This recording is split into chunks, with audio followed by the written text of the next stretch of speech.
যদি টান লেগে যায়, আপনার শ্বশুরের স্বার্থে যদি টান লেগে যায়, কামারখন্দ থানাতে আপনার নামে আপনার শ্বশুর শাশুড়ি আপনার নামে একটা মামলা করতে দ্বিধা করবে না। কতক্ষণ ঠিক কিনা? আপনার স্ত্রীর স্বার্থে যদি টান লেগে যায়, আপনার স্ত্রী আপনার লাথি মাইরা চইলা যাইতে একটু দ্বিধা করবে না। কিন্তু বাবা, আপনি যদি আপনার মাকে যদি বারবার আঘাত করে, আপনার মাকে যদি আপনি বারবার নির্যাতন করেন, খোদার কসম দিয়ে বলবো ওই মা কোনোদিন কামারখন্দ থানার ভিতরে আপনার নামে একটা মামলাও করবে না। ওই বাবা আপনার জন্য একটাও কোনোদিন মামলার দায়ের করবে না। ও বাবা, তুমি আজকে কোন মাকে তুমি ভুলে যাও রে বাবা? ও বন্ধু, কোন বাবাকে তুমি আজকে ভুলে যাও? কোন বাবাকে তুমি আজকে ঘর থেকে বের করে দাও? কোন বাবাকে তুমি আজকে ঘর থেকে বের করে দাও? মানে ঘর থেকে বের করে দাও। ও বাবা, ওই মা তোমার জন্য যদি দোয়া করে, দুনিয়ার সব তোমার হয়ে যাইতে দেরি হবে না। ওই মা বাবা যদি তোমার জন্য বদদুয়া করে, আল্লাহর সামনে আল্লাহর কাছে বদদুয়া লাগতে দেরি হবে না। বদদুয়া আল্লাহ তাআলা কিন্তু তোমার উপরে গজবের ফয়সালা করে দেবে। একজন আবেদের ঘটনা বলবো আপনাদের সামনে। নাম তার জুরাইজ। আল্লাহর একজন ওলি, বুজুর্গ মানুষ, আল্লাহর গোলামি করত। কোনদিন তাহাজ্জুদের নামাজ ছুটে নাই, কোনদিন আল্লাহ তাআলার ইবাদতে সব সময় মশগুল থাকত। আল্লাহ প্রেমিক ছিল।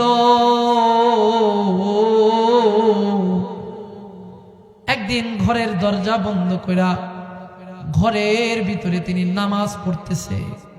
কি পড়তেছে বাবা বলেন? এমন তো অবস্থায় তার মা এসে বলে, বাবা জুরাইজ, দরজা খুলে দাও বাবা, আমি তোমার মা এসে পড়ছি। সন্তান জুরাইজ ঘরের দরজা খোলে নাই, মা চলে গেছে গা। আবার আরেকদিন মা এসে ডাকতেছে, বাবা জুরাইজ, ঘরের দরজা খুলে দাও রে বাবা। ওই দিন কাউ জুরাইজ তিনি নামাজ ভিতরের মশগুল, মায়ের কথা মতো আর দরজা খুলবার পারে নাই। মা আজকেও রাগ করে তিনি আবারও চলে গেছে গা। 3 নাম্বার দিন আবার মা সন্তানের ঘরের সামনে আইসা জুরাইজ বলে ডাকে, কিন্তু জুরাইজ ওই দিন কাউ তিনি নামাজের ভিতরে মুতাওয়াজ্জু হয়ে গেছে, ঘরের দরজা খোলে নাই। নামাজকে তিনি বেশি প্রাধান্য দিছে, মাকে তিনি প্রাধান্য দেয় নাই। মাকে তিনি মার ডাকে সাড়া দিয়া ঘরের দরজা বন্ধ করা দরজা তিনি খুলে দেয় নাই, নামাজকে তিনি পড়তেছে। মা এক পর্যায়ে রাগ করে তার সন্তান জুরাইজকে একটা বদদুয়া করে গায়, জুরাইজ, তুই দরজা খুলে দিলি না, মায়ের চেহারা দেখলি না, তুই মায়ের চেহারা দেখলি না, তোরে আমি বদদুয়া করে গেলাম, তুই একজন বেশ্যা নারীর পাল্লারে পড়ে যাস। আমার চেহারা না দেখলি রে জুরাইজ, তুই একজন বেশ্যা নারীর চেহারা দেখিস। মাটা দোয়া করছে, সঙ্গে সঙ্গে মায়ের দোয়া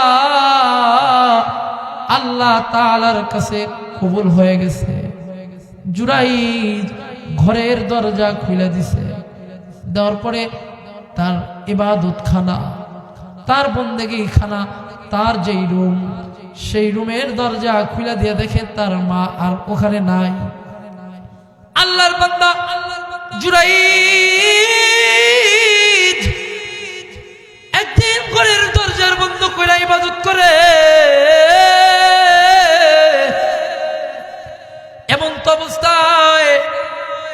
ওই মহল্লার ভিতরে একজন খারাপ মহিলা ছিল, যিনি মানুষের চরিত্র নষ্ট করত, বেশ্যা নারী।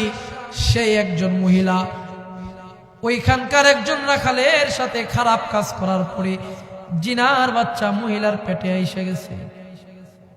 পাগলি মনে মনে ডাকতে বলতেছে, এই আমার জিনার বাচ্চা তো পেটের ভিতরে আছে, আমি এখন কি বলবো সমাজের ভিতরে? কেউ যদি বলে এই বাচ্চার বাবাকে, আমি কি বলবো? মেয়েটা টেনশন করে গেছে, পাগল হয়ে গেছে। একটা দৌড় দিয়া রাখালের কাছে চলে গেছে। রাখালকে ডাকতে বলে, রাখাল রে, তুই না আমার সাথে খারাপ আচরণ করলি, তুই তো আমার সাথে জিনা করলি, এই যে জিনার বাচ্চা পেটে আইসে গেছে রে, আমি কি জবাব দেব রে? মহল্লার ভিতরে আমি কি পরিচয় দেব?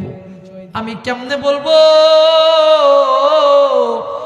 এই বাচ্চার বাবা রাখাল?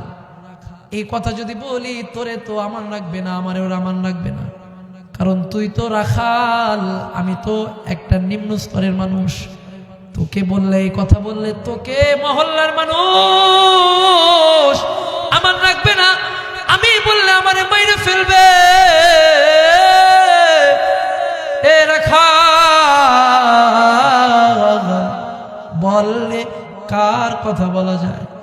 রাখাল ডাক দেয়া বলে, ওই যে বুজুর্গ জুরাইজ, তার নামটা বলে দে, তার নাম বললে তারে তো মারতে পারবে না, সমাজের মহল্লার সম্মানিত মানুষ, তিনি একজন সুন্দর মানুষ, তার কথা সবাই বিশ্বাস করে ফেলবে। এই পাগলি, যা যা মহল্লার ভিতরে বলে দে, তোর পেটের বাচ্চার বাবা আমি নয়, তোর পেটের বাচ্চার বাবা বুজুর্গ আবেদ জুরাইজ।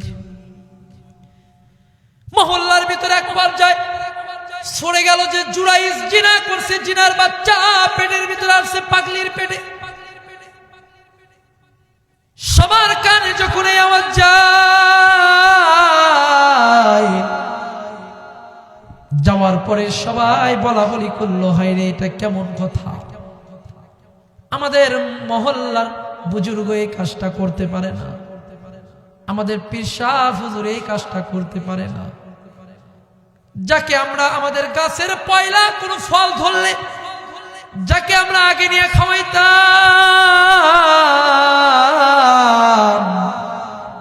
এই বুজুর্গ এমন কোনো কাজ করতে পারে না।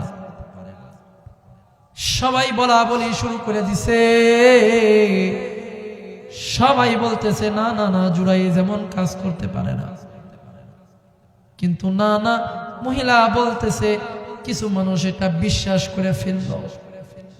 করার পরে আল্লাহর বান্দা ওলি বুজুর্গ মানুষ তার ঘর থেকে, তার ইবাদতখানা থেকে যুবকরা তাকে টেনে টেনে তাকে বাড়ির বাইরে নিয়ে এসে তাকে ডাক দিয়ে বলতেছে, ভণ্ডামি করস, আর কোন জায়গা পাস না, তুই আবার পীরগিরি দেখাস। আপনারা বলেন, যদি মসজিদের ইমাম সাহেব যদি ছোট একটা ভুল করে, মহল্লার এমন মানুষ আছে ভুল পিকাবে ইমাম, মহল্লার ইমামের উপরে চোখ রেঙে রেঙে তিনি বড় কথা বলে, কথা কোন ঠিক কিনা? আপনাদের এখানে বুঝি নাই, জোরে কন্যা আছে কি নাই? যুবকরা ডাক দিয়ে বলছে, জুরাইজ তুমি ভণ্ডামি করো, তুমি জিনা করো, তুমি এত বড় খারাপ। যুবকরা এক পর্যায়ে বুজুর্গর এরকম ভাবে ঘরটা ভেঙে দিয়েছে। এক পর্যায়ে সবাই মিলা মহল্লার মানুষ জুরাইজকে খারাপ বলতেছে। বিচারের ব্যবস্থা করা হয়েছে, বিচার হয়ে যাবে এমন তো অবস্থায় বিচার বসাইলেন। বাচ্চা জন্মগ্রহণ করছে, করার পর বাচ্চাটাকে নিয়ে সমস্ত মানুষ বিচার করার জন্য বলছে। ডাক দিয়ে বলতেছে, জুরাইজ তুমি কি জিনা করছ? ওই মহিলার সাথে কি তুমি খারাপ আচরণ করছো? জুরাইজ বলে না, আমি খারাপ কাজ করি নাই, আমি জিনা করি নাই। মহিলা ডাকতে বলতেছে, না না না, জুরাইজ আমার সাথে খারাপ আচরণ করছে। আমার বাচ্চার সন্তানের বাচ্চার বাবা জুরাইজ আর কেউ নয়। এমন সময় আল্লাহকে আসমানের দিকে চায় রাখতে বলে, আল্লাহ তুমি বাচ্চার জবানটা খুলে দাও। এমন তো অবস্থায় বাচ্চার জবান খুলে গেছে। বাচ্চা ডাক দিয়ে বলতেছে, ও সমাজের মহল্লার মানুষ, আমার বাবা বুজুর্গ জুরাইজ নয়, আমার বাবা হলো রাখাল। রাখাল আমার মায়ের সাথে খারাপ কাজ করছে। আমি আমার রাখাল হলো আমার বাবা, আমি হলাম রাখালের সন্তান। জুরাইজ আল্লাহর ওলি, তিনি খারাপ কাজ করে নাই, তার কোনো দোষ নাই। তোমরা তাকে মাইরো না, তোমরা তাকে অপমান করিও না। এই কথা বাচ্চা বলার পর সবাই আশ্চর্য হয়ে গেছে। যুবকরা সবাই আল্লাহর ওলি জুরাইজের পায়ে পড়ে গেছে। রে বাবা ডাকতে বলতেছে, আল্লাহর ওলি, আপনি আমাদেরকে মাফ করে দেন, আপনি আমাদেরকে ক্ষমা করিয়ে দেন। আপনার সাথে খারাপ আচরণ করেছি, আপনার ইবাদত খানা আমরা ভঙ্গে দিয়েছি, আপনার ইবাদত খানা আমরা গুঁড়ামোড়া করে দিয়েছি। আল্লাহর ওলি, আপনি যদি চান তো আমরা আপনাকে সোনার রূপা দিয়ে ঘর বানিয়ে দিতে পারি।